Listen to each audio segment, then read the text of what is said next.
Un saludo cordial, como siempre, a nuestros amigos de la clase política regional del Cusco, a la amplia ciudadanía que también sintoniza nuestro programa Poder y Desarrollo Regional.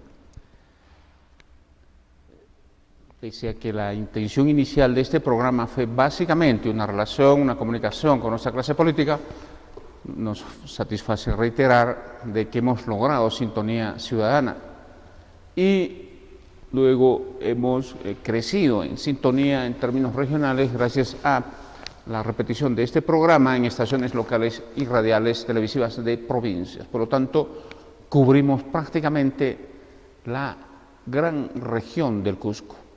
Mi compañero de conducción, Vladimiro Guevara, en su momento siempre hace un recuento de las estaciones televisivas y emisoras radiales que emiten nuestro programa Poder y Desarrollo Regional, la misma que sale gracias a la generosa sesión de una hora de producción directa y otra de repetición que nos hace el periodista Washington Alosilla Portillo. Voy a empezar mis comentarios con la economía.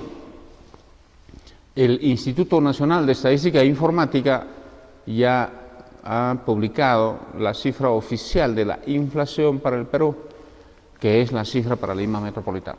En marzo la inflación fue de 0.52%. Con esto, en 3 meses, la inflación acumulada es de 1.44%. Y la inflación anualizada, o sea, de marzo hacia atrás, 12 meses, 3.38%. Sin duda, bastante alto respecto a la meta que se ha trazado, ¿no? Que se ha trazado las autoridades, especialmente monetarias, que es de un rango de 1 a 3%. Vamos a ver sin duda qué pasa en los próximos meses para ver si se puede o no cumplir con el rango meta de inflación. La razón fundamental de este nivel de inflación de 0.52 es de que en el mes de marzo siempre suben los gastos educativos, especialmente escolares, y últimamente están empezando a medir también los gastos educativos universitarios. Poco a poco el mes de marzo está empezando a coincidir como uno de los meses en el que también se reinician las labores académicas universitarias en muchos puntos del Perú. En cuanto a la economía, a la otra semana esperamos tener ya los datos del crecimiento económico para el mes de febrero, toda vez de que el Instituto Nacional de Estadística e Informática tarda 45 días en publicar las cifras del crecimiento económico de nuestro país. Pero se ratifica una tendencia de desaceleración de nuestra economía debido a, ya hemos comentado, factores externos, básicamente, la situación de China, que nos compra menos materias primas, la situación de la Unión Europea, que está reactivándose de manera muy lenta, y la nueva política monetaria de Estados Unidos de dejar de estimular su economía, por lo tanto, hacer escasos los dólares, generar un alza en el tipo de cambio mundial y, a raíz de ello, sin duda, impactar en nuestra economía en determinantes que van a ser los que explican la proyección de crecimiento que está entre 5 y 5% para este año 2014. En lo que sí tenemos importantes comentarios es en el plano político. Vamos empezando por el plano político nacional. El tema de la interferencia del Poder Judicial en las labores de investigación del Congreso. Un juez ha determinado que los informes de la mega comisión sobre el gobierno de Alan García no vale. Y a raíz de esto en el país se ha dado, naturalmente, se continúa dando un gran debate. Primero, que en nuestro país no hay una forma, en términos de los poderes públicos, no hay una forma integrada, sintonizada de actuación del Estado en temas de transparencia, en temas de lucha contra la corrupción. Y entonces, cuando, por ejemplo, un poder público como el Congreso, en el caso de Alan García, por ejemplo, investiga su gobierno a través de la mega comisión, sale el Poder Judicial haciendo observaciones procesales a señalar que no vale tal periodo de investigación, deben corregir ciertos temas el Congreso estima que ha corregido, pero luego el juez dice no, no se ha corregido y por lo tanto no vale todo. Interferencia. A veces el Poder Ejecutivo podría también iniciar un proceso de investigación o lucha contra la corrupción y sale el Poder Judicial a interferir. O sea, entre estos tres poderes terminan interfiriendo. Y en el caso de las municipalidades, un cuarto actor que también entra al juego de las interferencias es el Jurado Nacional de Elecciones, que tiene capacidad de destituir autoridades municipales, autoridades regionales. Lo correcto sería en el país de que todos nuestros poderes públicos sintonicen, sincronicen en un sistema integrado una lucha contra la corrupción. Para ello, sin duda, sí es correcto que se respeten las normas, los procedimientos. En concreto, los apristas están haciendo fiesta creyendo que se ha declarado inocente a Alan García. No es así, amigos apristas, no es así. Y todo lo contrario, esta decisión del Poder Judicial prácticamente ha de profundizar el descrédito del expresidente Alan García en la ciudadanía, porque era mucho mejor aún Alan García defendiéndose en el proceso, demostrando con pruebas de que ciertas acusaciones de responsabilidad directa en algunos hechos de corrupción son falsas, y demostrando que pueden ser en los mandos menores de su administración donde posiblemente se ha cometido hechos irregulares o hechos de corrupción. Y allí el país hubiera visto a un Alan García demostrando su inocencia. Pero con esto que ha ocurrido, si el juez que ha determinado esto creyó haberle hecho un favor, en verdad le ha hecho el peor daño. Y vean nomás los comentarios de la opinión pública, las encuestas, vean la opinión mayoritaria de la prensa. Uno que otro abogado constitucionalista, algunos de los cuales estarán queriendo ir en la lista congresal de Alan García, han salido a señalar no la inocencia de Alan García, sino de que es válido la determinación del juez toda vez de que hay procedimientos que se tienen que respetar. En mi opinión, le han hecho el peor daño a Alan y al partido aprista. Y en este contexto se prepara un gran golpe a la presencia nacional del partido aprista. El alcalde de Trujillo, César Acuña, ha decidido postular al gobierno regional de La Libertad, con lo cual sacaría al APRA de esa representación regional, porque el APRA siempre ha estado controlando el gobierno regional. El mejor candidato del partido aprista en La Libertad renunció, y debe ser por algo. Entonces, mientras los apristas creen que están en una coyuntura, una circunstancia favorable, la opinión pública, los análisis políticos, creemos que no. Y vamos a ir viendo, sin duda, de qué manera Alan García se va aislando y se va además siendo visto como alguien a quien pareciera que le hubiese favorecido esa determinación del juez, pero quedó en la duda. Y poco a poco, esos informes de la media comisión lo va a conocer el Congreso, lo va a conocer la opinión pública. Y van a tener que defenderse en el plano político. Pero hay una información, la información que se conoce es de público conocimiento. Se está hablando de la investigación de hace 4 o 5 años atrás, que todos lo hemos vivido, lo sabemos. Los hechos de corrupción ligados a los petroaudios ha tumbado al gabinete de Jorge Castillo. A partir de ahí entró luego el APRA en pleno gobierno en una caída de descrédito terrible, tanto que no pudo presentar candidato presidencial, tanto que apenas sacaron 4 congresistas para salvar la inscripción del partido. Y hay muchos apristas que creen que cual ave fénix resurgirá de eso Alan García. No creemos. El ciclo de Alan García pareciera que se acabó. Por lo tanto, y además vamos a ver la participación catastrófica del partido aprista en estas elecciones municipales y regionales del 5 de octubre de este año. Otro tema de comentario, antes de dar participación a mi compañero de conducción, es el tema de hace 22 años que se dio el autogolpe en el gobierno de Fujimori, quien cerró el Congreso, reorganizó el Poder Judicial y otras instancias de gobierno. A 22 años, sin duda, sigue habiendo un debate, unos a favor y otros en contra. Desde el punto de vista estricto de los principios democráticos, sin duda no es correcto interrumpir la autonomía de los poderes, la división de poderes, la supremacía de un poder sobre otro en la institucionalidad democrática de un país, en la adecuada relación y respeto que debe haber entre los tres poderes del Estado. Pero de manera concreta, quienes han vivido esas circunstancias sabían de que el país, primero, Alan García I dejó el país destruido en todo sentido y con un nivel de afianzamiento del terrorismo completamente preocupante, porque prácticamente ya estaban con toda la iniciativa en términos de su accionar insano, destructor, enfrentados al Estado y a nuestra democracia. Teníamos jueces, la policía y el ejército capturaba a terroristas, jueces que los soltaban.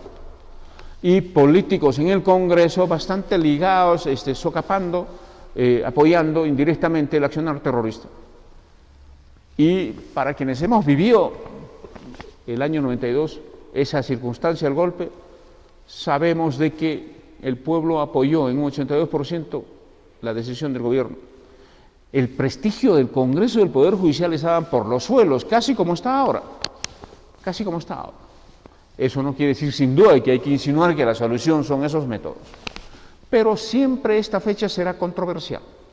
Y para los fujimoristas sin duda es una fecha simbólica, es una fecha histórica, porque según ellos fue el punto de inflexión para que el gobierno del presidente Alberto Fujimori, ¿no?, signifique un proceso de grandes reformas, un proceso de reconstrucción de la economía y básicamente ocasión en la que se ha cambiado la constitución política del Estado.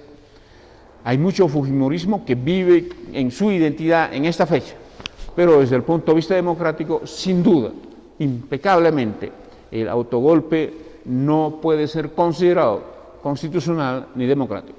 Con esto doy pase a la intervención de mi compañero de conducción, el licenciado Vladimiro Guevara.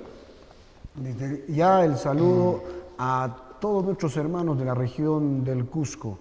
Hemos estado ausentes durante 3 semanas en el programa, pero ya contentos y regocijados nuevamente de estar con ustedes, nuestros hermanos de la Convención, Canchis, Calca, Urbamba, Paucartambo, Quispicanchis, Acomayo, Espinar, Santo Tomás y todas las 13 provincias que a través de medios televisivos y radiales alcanza este programa, y a quienes saludamos, también a sus gerentes propietarios que dan la oportunidad de que las diferentes poblaciones puedan debatir, discutir y sobre todo generar corriente de opinión a partir de este pequeño espacio que trata de dar no solamente conocimiento, sino información de actualidad en el tema político y económico.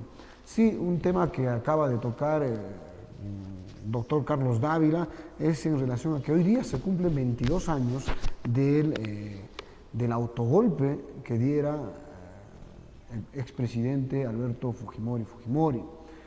Es cierto, es razón de debate, pero he tenido acceso al mensaje a la nación del presidente del Perú en ese entonces, ingeniero Alberto Fujimori, del 5 de abril de 1992, que algunos extractos les voy a leer.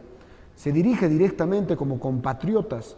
Durante estos 20 meses de mi gobierno se propuso la construcción de una democracia real, de una democracia que garantizara efectivamente la participación en igualdad de condiciones de todos los ciudadanos, en las que no haya lugar para el privilegio y la prebenda, y que realmente nos permitiera vencer en el mediano plazo el atraso, la miseria, la falta de oportunidades, la corrupción y la violencia. Ojo, al dirigirse con esto, el presidente Fujimori señalaba que tenía ya 20 meses de gobierno y al haber revisado la problemática actual del gobierno, era un caos la institucionalidad en nuestro Estado. La corrupción y la infiltración política habían llegado a tal grado que esta se daba en todos los niveles e instancias del Poder Judicial, en el Congreso de la República. Cierto que no se negaba que habían jueces y fiscales honestos y probos, pero a ellos se debía de rescatar. En ese momento había un proceso de regionalización que había empezado con una gran esperanza para los pueblos del Perú, pero que nació contaminado. Toda esa lacra, esa podredumbre que estaba enquistada en los partidos políticos, que estaba enquistada en el Poder Judicial, en el Ministerio Público, no podían hacer tomar decisiones al presidente Fujimori para dar cambios radicales y dar la gran transformación al país. Justamente en este mensaje presidencial, el presidente Fujimori señala cuál debería ser la institución o el mecanismo llamado a realizar estos cambios profundos que hagan posible el despegue del Perú, porque hablábamos del año 90, cuando toma al gobierno de Alan García, donde tenemos un país pues deteriorado, un país con niveles de inflación increíble, un país atomizado en su aparato estatal, y señalaba, ¿debería ser el Parlamento, el Poder Judicial o otra institución? Lamentablemente, ninguna de estas instituciones estaba en la posibilidad ética, moral, de estructura para poder liderar un cambio o un despegue del país. Y justamente en este mensaje presidencial, el presidente Fujimori dice que se deberían de tomar las siguientes trascendentales medidas. 1. Disolver temporalmente el Congreso de la República hasta la aprobación de una estructura orgánica del Poder Legislativo, la que se aprobará mediante un plebiscito nacional. Reorganizar totalmente el Poder Judicial, el Consejo Nacional de la Magistratura, el Tribunal de Garantías Constitucionales y el Ministerio Público para una honesta y eficiente administración de justicia. Reestructurar la Contraloría General de la República con el objeto de lograr una fiscalización adecuada y oportuna de la administración pública que conduzca a sanciones drásticas a los responsables de las malversaciones de los recursos del Estado. Además de esto, en este mensaje presidencial, el presidente señaló que para que se constituyan en verdaderos motores del desarrollo y de la justicia social, la continuidad gubernamental se dará transitoriamente a través de un gobierno de emergencia y reconstrucción nacional, cuyos principales objetivos son los siguientes. A partir de estos tres pilares tendrían el objetivo 1. Modificar la actual Constitución en lo que atañe al logro de una nueva estructura del Congreso y del Poder Judicial, con el fin de convertir a estos en eficaces instrumentos de orden y desarrollo. En lo que concierne al primero, establecer un poder legislativo moderno, identificado con los intereses del país y que se renueve periódicamente. Señores, lo he escuchado hablar a Alejandro Toledo en su gobierno, a Alan García en su gobierno y a este actual presidente que incluso se atrevió de jurar con la Constitución de 1979. Hasta el momento no han querido cambiar la Constitución de 1993 liderada por el presidente Fujimori. ¿Por qué? Porque justamente es una Constitución acorde al crecimiento del país, acorde a los mecanismos para haber insertado al país en el crecimiento y en el despegue, conectado en el tema de la globalización mundial.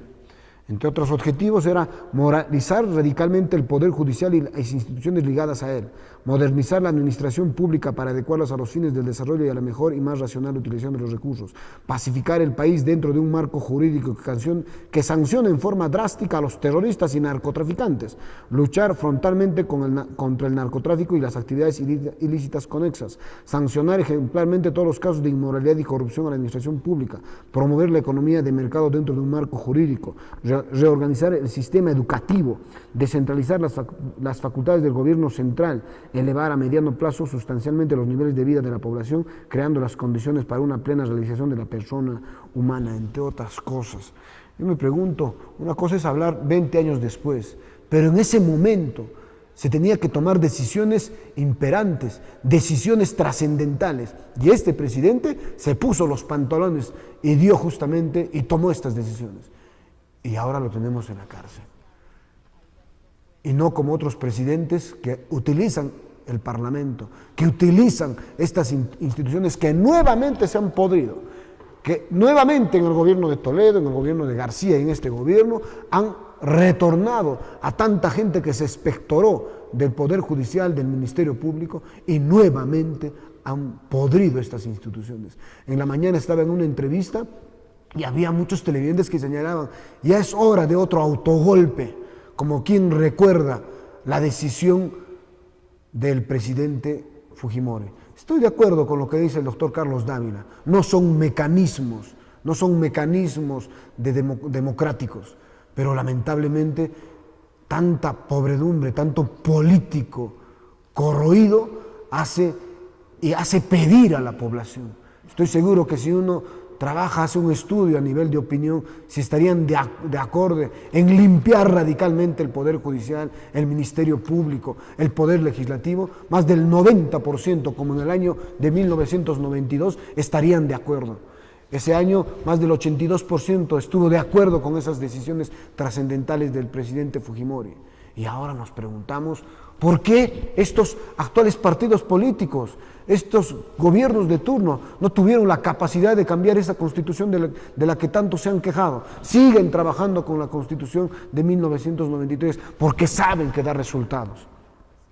Finalmente, en ese mensaje presidencial, el presidente Fujimori se dirigió a los jóvenes, señalándolos: los jóvenes van a comprender que de lo que se trata es de sembrar un nuevo país y acabar con el viejo y podrido orden de los políticos, jueces y autoridades corruptas que impiden la verdadera democracia, de tal manera que los destinos de la República se rijan por los verdaderos intereses nacionales y no por los formalismos pseudodemocráticos que solo han contribuido a frenar el progreso del país. Ciertamente, en el año 92, los jóvenes fueron los que transformaron este país. Los jóvenes fueron los que impulsaron esas decisiones del presidente Fujimori, siendo un gran porcentaje estando de acuerdo en que se reformara, en que se interviniera las universidades, por ejemplo. Señores, antes entrar a la universidad era para estar 10, 15 años, era para envejecerse en las universidades, pues lamentablemente habían sido tomados por grupos terroristas, por grupos radicales que no dejaban funcionar la universidad, que habían tomado los comedores universitarios, las viviendas universitarias. Ahora podemos decir que cuando uno entra a la universidad, si estudia, termina en 4 años, en 5 años. Eso trajo el presidente Fujimori. Y no lo decimos porque este programa quiera tener una situación pre-fujimorista. También tenemos que reconocer lo que ha habido en los diferentes gobiernos. Tenemos que reconocer y ya dejemos de ponernos las vendas que han puesto tanto gobierno a ese grupo de izquierda caviar que ha perseguido a un presidente que cambió el país. Lógicamente que en el segundo gobierno hubo situaciones de corrupción que seguramente deben ser sancionados, debieron ser perseguidos esos personajes que se aprovecharon de las decisiones trascendentales en pro de sus bolsillos, como ha pasado en el gobierno de García, como lo que ha pasado en el gobierno de Alejandro Toledo, como está pasando en este gobierno, donde se inmiscuye directamente a la investidura presidencial, donde no es posible creer pues, que el expresidente Toledo tenga ingresos por más de 20 millones con compras a través de su suegra, a través de su esposa. Señores, creo que es hora de ver con realidad todo lo que ha pasado en nuestro país. El Perú ha cambiado, pero también tenemos que prepararnos porque a la vuelta de la esquina está la recesión mundial, están los problemas de China, están los problemas de la India. Y frente a eso, seguramente tendremos que estar preparándonos. Esto ha sido un pequeño comentario de un recuerdo al mensaje de la nación que diera el presidente del Perú, ingeniero Alberto Fujimori, el 5 de abril de 1992. Como dijo Carlos Dávila, es cierto, es debatible. Habrá gente que está de acuerdo o en desacuerdo, pero hablar hace 22 años no es como hablar después de 22 años. Como quien dice, una cosa es hablar con los problemas in situ, con los problemas en el momento, y otra cosa es hablar ya con problemas solucionados, con un país que está en crecimiento y que gracias a esas buenas decisiones, a esa convocatoria de economistas talentosos como la talla de Camet, que falleció pasando más de 15 años en procesos judiciales, el Perú puede hablar de bonanza económica. Podemos hablar de ingresos, podemos hablar de balanza comercial positiva. Sí, señores, eso es lo que hemos tratado de saludar en este pequeño espacio. Con esto vamos a invitar a una pequeña pausa comercial en el programa, pues queremos hablar ya del tema. El día de hoy prácticamente ha empezado la campaña electoral, pues el día de ayer hasta hoy día renunciaban los alcaldes para ser candidatos a la presidencia regional.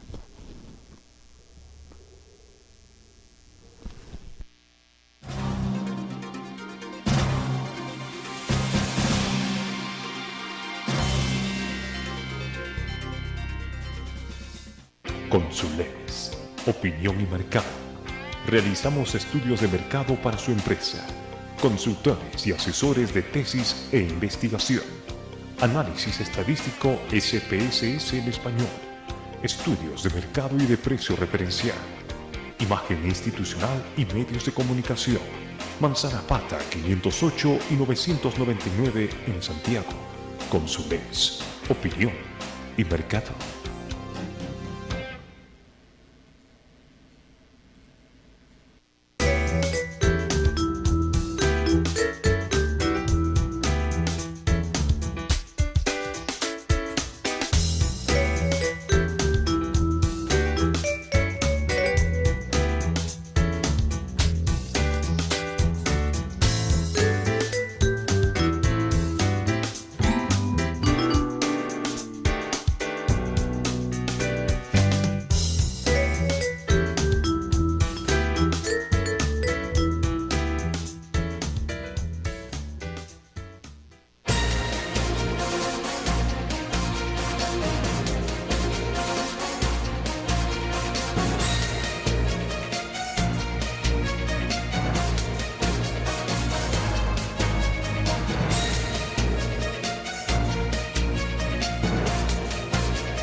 Hoy es la fecha límite para que algunos alcaldes que desean postular como presidente del gobierno regional renuncien. Y solo se conoce hasta el momento, da la información del diario El Cusco, la renuncia del alcalde distrital de San Sebastián, Julián Inca Roca, la renuncia del alcalde provincial de Urubamba, Benicio Ríos, y la renuncia de Óscar Mollo Huanca, alcalde provincial de Finán. Sin duda, estos alcaldes están renunciando para ser candidatos al gobierno regional. Se espera noticias del candidato de Sicuani, del alcalde de Sicuani, Cornejo, y del alcalde de Paucartambo. Muy bien, ya se va conociendo y armando algunas fichas del tablero electoral que va a empezar a armarse hacia las elecciones locales y regionales de este año. En el caso de Óscar Moyohuanca, sin que haya elecciones internas, sin que sea un acuerdo del Frente Amplio donde están diversas organizaciones, incluido Patria Roja, se está prácticamente Tierra y Libertad, que es el dueño del partido, está imponiendo esa candidatura de Óscar Moyohuanca. Y luego se llenan la boca de democracia, de participación ciudadana, como si no lo conociéramos. Vamos a ver la crisis que ha de generar esta candidatura, pues no se conoce cuál es finalmente la opinión oficial de Patria Roja, que formalmente es integrante del Frente Amplio. En el caso de Benicio Ríos es una candidatura que se conocía desde 2 años atrás, ¿no? Y en el caso de Julián Inca Roca, él estaría alineándose con una organización política nacional, que es Siempre Unidos, que tiene un líder en la ciudad de Lima cuyo nombre ni nos acordamos.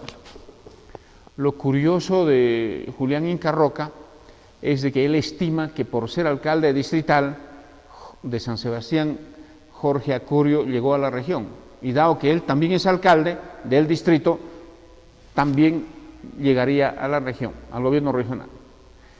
Formas de ver, sin duda, destinos o proyecciones políticas. Solo queremos recordar que Jorge Acurio sí es cierto que fue alcalde distrital, pero fue el candidato ganador porque estaba en el partido más grande del país en ese entonces, el Partido Nacionalista, con una gran cantidad de logística y recursos, y apadrinado por el astro en ascenso de nuestra política, Ollanta, que pocos meses después de las elecciones regionales del 2010 ganó la presidencia de la República. Estos dos elementos, un padrino en ascenso y una logística nacional grande y regional poderosa, no tiene pues Julián Inca Roca, pero cada quien es dueño de sus dueño de sus proyecciones, pero ameritaba hacer ese comentario porque a veces cuando se tiene que justificar una proyección, un lanzamiento, se utilizan argumentación incompleta e incluso muchas veces incorrecta. Yo lo que quiero señalar y desarrollar hoy día es la posibilidad de que en estas elecciones regionales se pueda conformar un polo de centro o un bloque de centro en base a unir 3 o 4 fuerzas. Actualmente hay una proyección de 15 a 16 candidatos hacia las elecciones regionales y locales. Las agrupaciones políticas como Perú Más de Pedro Pablo Kuczynski, de Fuerza Popular de Keiko Fujimori y el autogobierno Ayllu de la región Cusco de Carlos Paredes, ¿no?, tienen mucho de afinidad en el sentido de que son partidos que tienen fuerte adhesión a nuestro sistema democrático y a la construcción de un buen funcionamiento de nuestra economía de mercado, de nuestro sistema económico.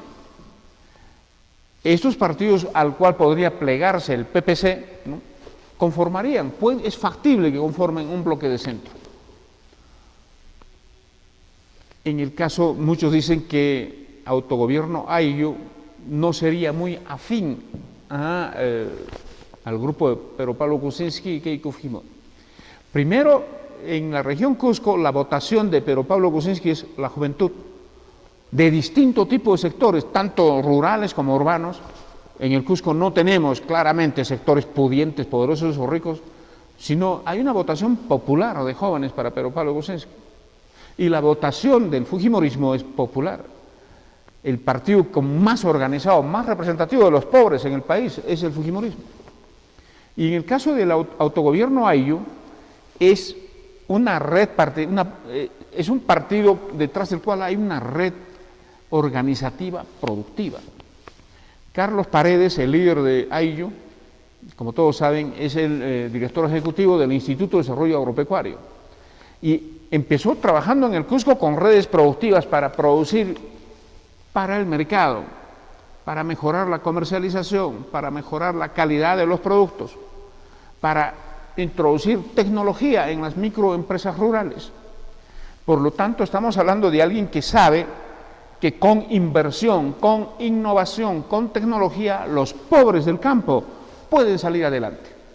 ¿Y qué es eso? Construir mercados. ¿Qué es eso? Construir economías competitivas.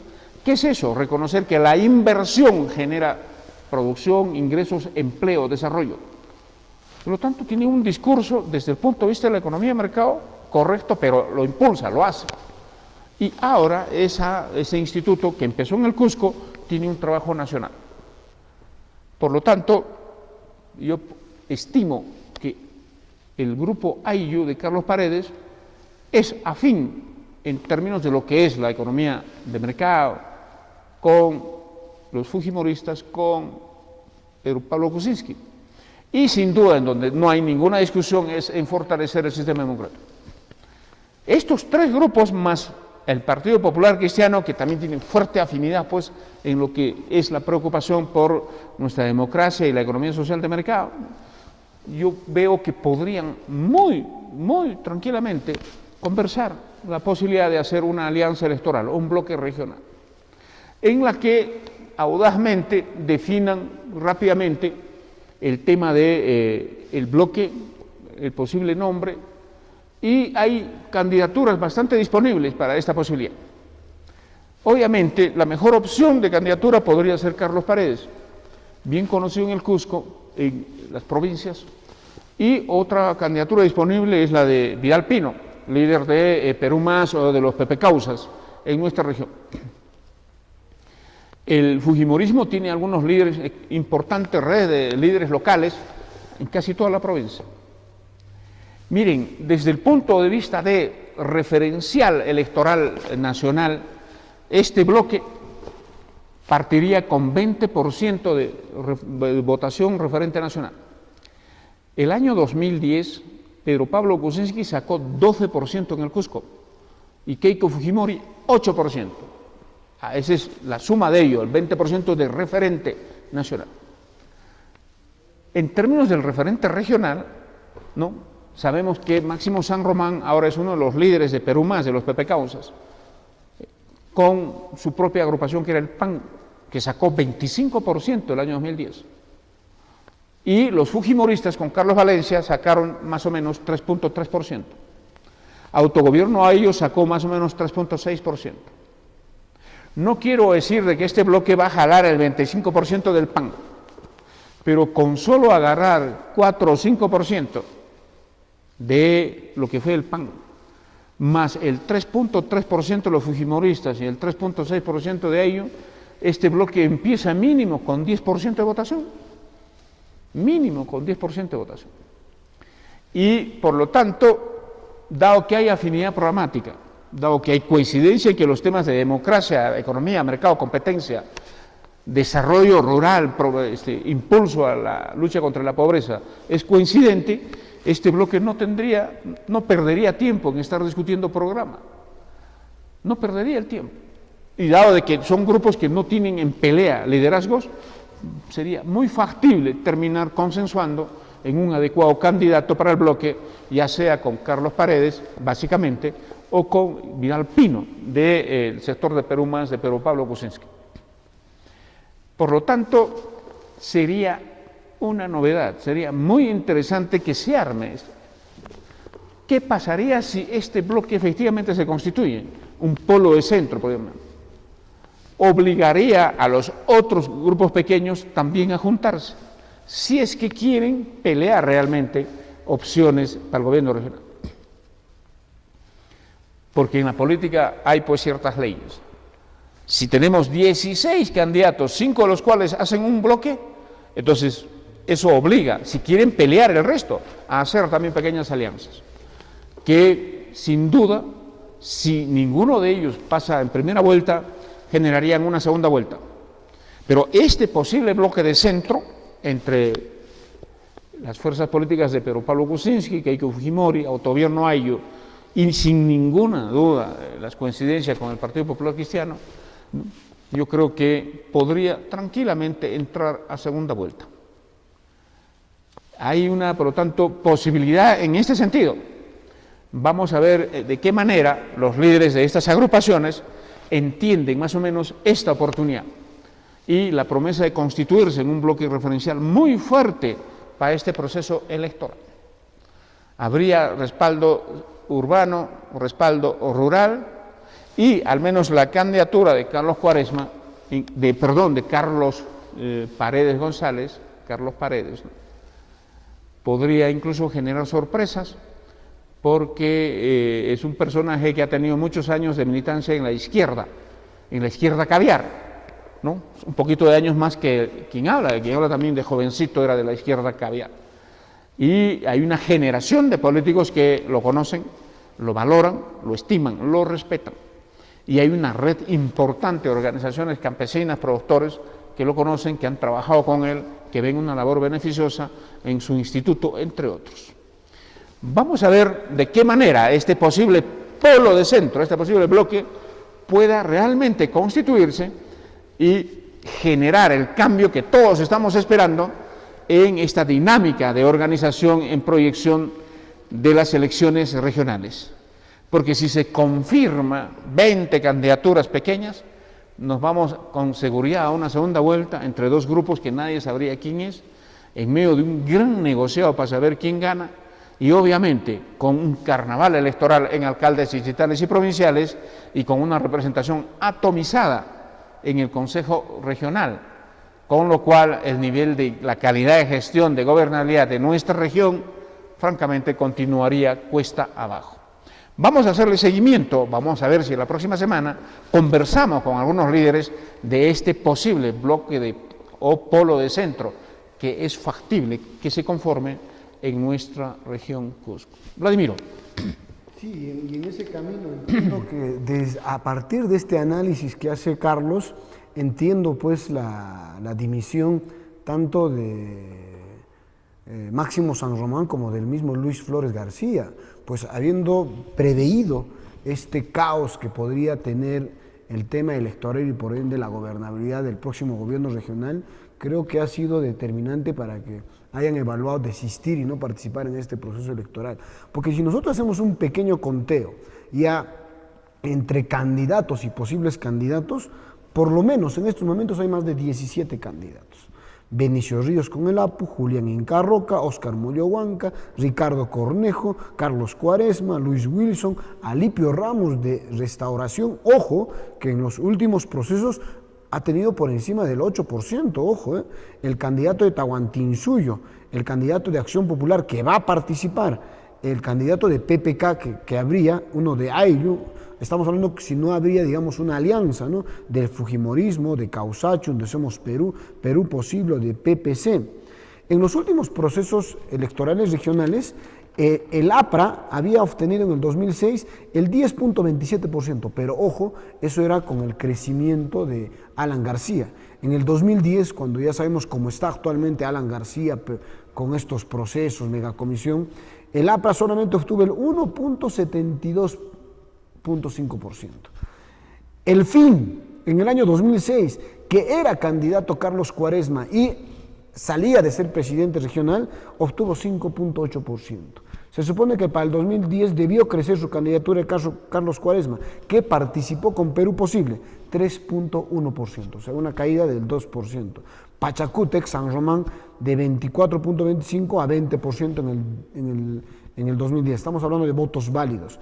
El que sí me llama poderosamente la atención es Restauración Nacional, pues en el 2006 tenía 8.78% y para el 2010 7.45%, o sea, mantiene su porcentaje y ojo, es una votación interesante, que la puede trabajar, digamos, a nivel de bloque, pues liderada por Alipio Ramos, también podría ser interesante pensar en una alianza con otros grupos.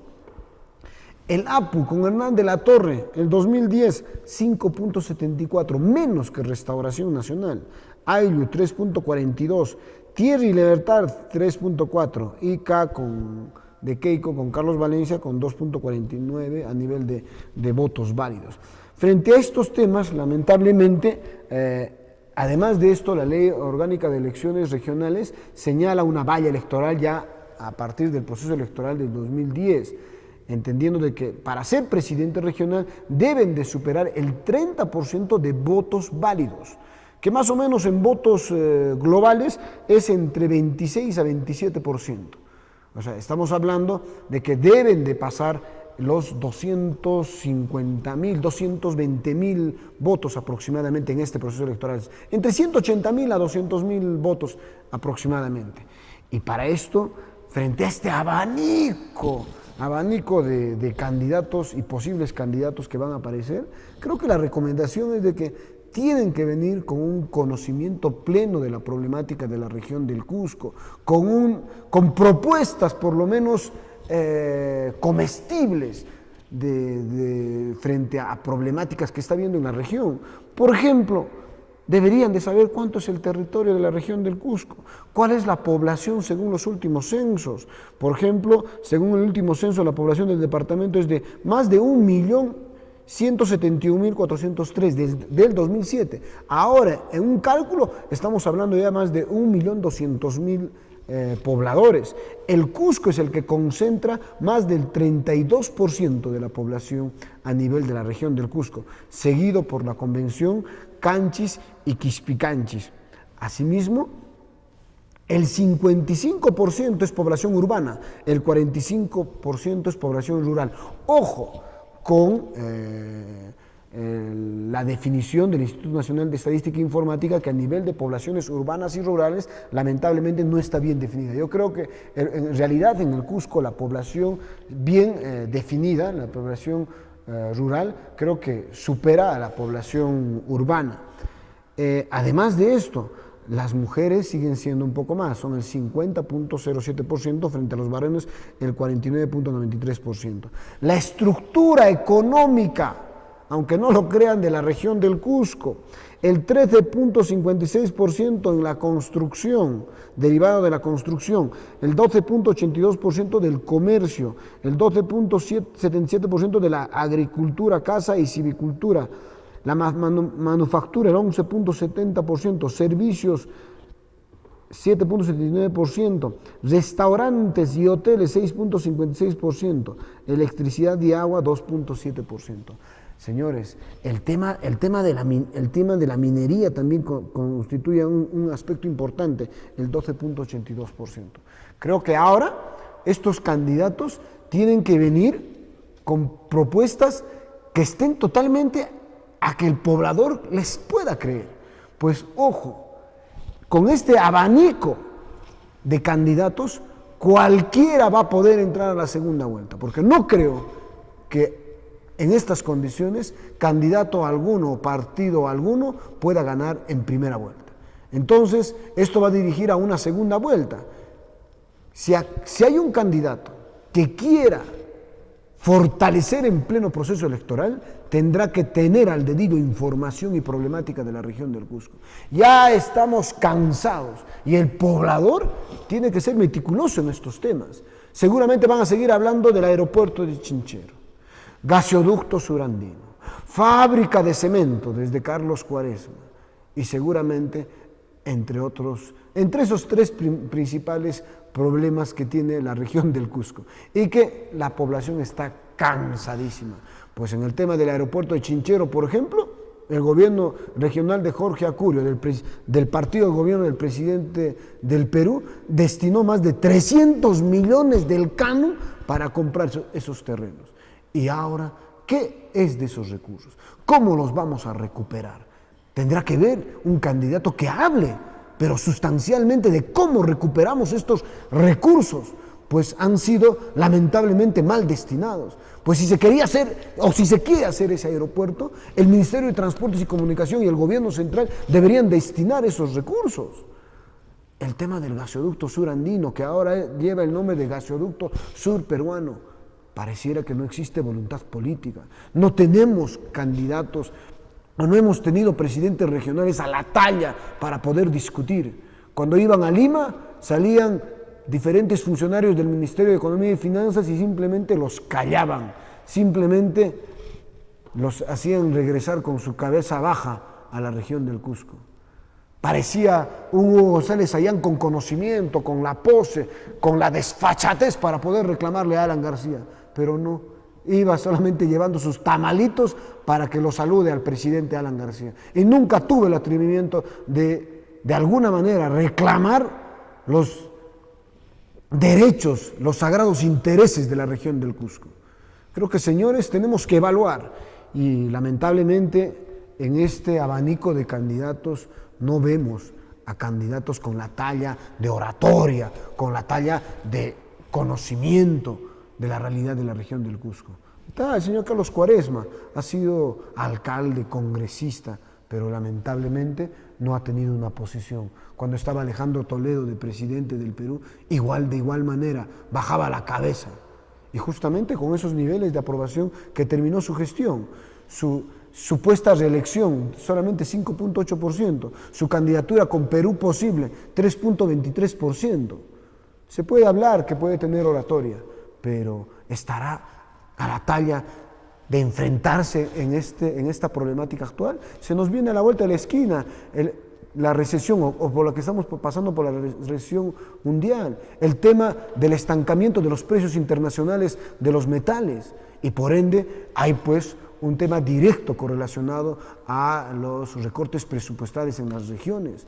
Ahora tenemos que hablar de gestores, tenemos que hablar de candidatos que nos hablen de gestión. ¿Qué hacemos no solamente estirando la mano? ¿Qué hacemos en temas de gestión nacional e internacional? ¿Qué hacemos con la minería?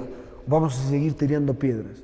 Ay, pobre de aquel candidato que comienza a hablar de tirar piedras, esos partidos pues radicales que creen que tirando piedras vamos a solucionar nuestros problemas. Señores, creo que ya es hora de ver reflexivamente este tema.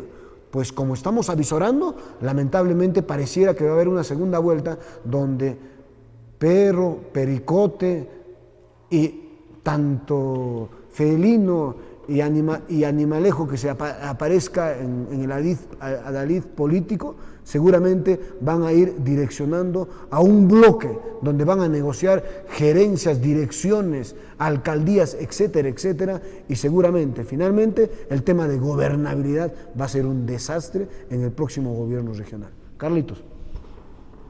Para concluir con el programa de hoy, hasta donde tenemos información, habrían 19 grupos que se preparan para estas elecciones regionales y locales. APU, Alianza por el Progreso, Frente Inca Amazónico, Perú Más de PPK, Fuerza Popular de Keiko, Restauración Nacional, Autogobierno Ayllu, Partido Aprista, Acción Popular, Partido Popular Cristiano, el Movimiento Papa, Movimiento Tahuantinsuyo, Movimiento Pachacute, Movimiento Siempre Unidos, el Partido Nacionalista Peruano, Ogana Cusco, Somos Perú, Causachum, UPP y Perú Posible. 19, y posiblemente se aparezcan más. ¿Qué es esto? Sin duda una gran dispersión y atomización. ¿Qué hay detrás de esto? Visiblemente solo ambiciones personales, políticas. Sin embargo, miren el tema de, ya por el lado del reconocimiento de actores de nuestra democracia. Aún pese a esta atomización y dispersión, aquí están los actores que van a hacer posible que hayan elecciones locales y regionales. Desde lo que es la sana democracia, la gobernabilidad, nos preocupa sin duda esta dispersión, esta atomización. Sin embargo, dado que este es un programa que tiene fuerte interés en relacionarse con nuestra clase política regional, tenemos que también hacer llegar la felicitación a estos actores, deseándoles toda suerte, y vamos a ver de aquí a las inscripciones la audacia, la capacidad de poner por delante los servicios a la región, de saber desprenderse por objetivos mayores a los del simple partido de las simples personas. Vamos a estar sin duda atentos a todo lo que hacen para siempre estar comentando, analizando y entrevistando a estos líderes en este nuestro programa de poder y desarrollo regional. Con esto damos por concluido el programa del día de hoy y paso estos minutos que falta a mi compañero Vladimiro Guevara para recordar qué estaciones televisivas y radiales nos apoyan generosamente, reconociendo la calidad de este programa para su repetición en sus provincias. Vladimiro. Desde luego el saludo en el Cusco a través de RTV, el diario, en la convención a través del convenciano, a Juan Carlos Chávez, nuestro agradecimiento como siempre. En Calca, TV Color, está Jaime Núñez del Prado, nuestro reconocimiento. Canal 10 Urbamba TV, a David Chávez en Urbamba. En Canchis, a Fran Red TV, a la señora Piedad Puma, nuestro saludo. A través de Radio Pachatuzán, a Lucho Mamani, nuestro saludo en Canchis. Y sabemos que este programa llega a Santo Tomás, Paruro, Canchis, Quispicanchis, a Comayo, a Copía y todos los días. El de Urbamba, por ejemplo, llega a Chincheros, a Ollantaytambo, a Ollantaytambo y a Guayrabamba a través de señal cerrada. En Chumbivilcas, a través de Radio Santo Tomás, a Eusebio Villena, nuestro saludo cordial como siempre. En Espinar, a través de TV y RIS, a Santos Cotohuanca, nuestro saludo como siempre. En Quispicanchis, a través de Radio Galaxia y a Joel Flores, nuestro saludo.